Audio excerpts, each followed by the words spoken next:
દ્વારકા જિલ્લાના જામખંભાળિયા વિસ્તારમાંથી એક ચોંકાવનારી ઘટના સામે આવી છે। ખંભાળિયા જામનગર હાઈવે નજીક મીઠોઈ ગામ પાસે અજાણ્યા પુરુષોની શંકાસ્પદ હાલતમાં મૃતદેહ મળી આવતા વિસ્તારમાં ભારે ચકચાર મચી ગઈ છે। ઘટનાની જાણ થતાં જ ખંભાળિયા પોલીસ તાત્કાલિક ઘટનાસ્થળે પહોંચી તપાસ શરૂ કરી છે। દ્વારકાના જામખંભાળિયા તાલુકામાં આવેલા મીઠોઈ ગામ નજીક હાઈવે પાસેથી અજાણ્યા પુરુષનો મૃતદેહ મળી આવતા સ્થાનિકોમાં ભય અને ખળભળાટનો માહોલ સર્જાયો હતો।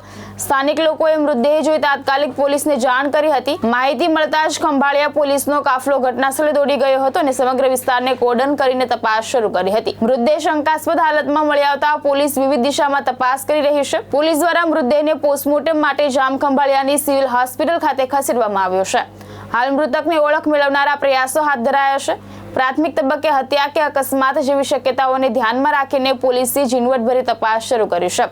આસપાસના સીસીટીવી ફૂટેજ, સ્થાનિક લોકોની પૂછપરછ તેમજ અન્ય ટેકનિકલ માહિતીના આધારે સમગ્ર ઘટનાનો ભેદ ઉકેલવાના પ્રયાસો ચાલી રહ્યા છે। ધર્મેન્દ્ર ઉપાધ્યાય, દ્રષ્ટિકોણ ન્યૂઝ, દ્વારકા।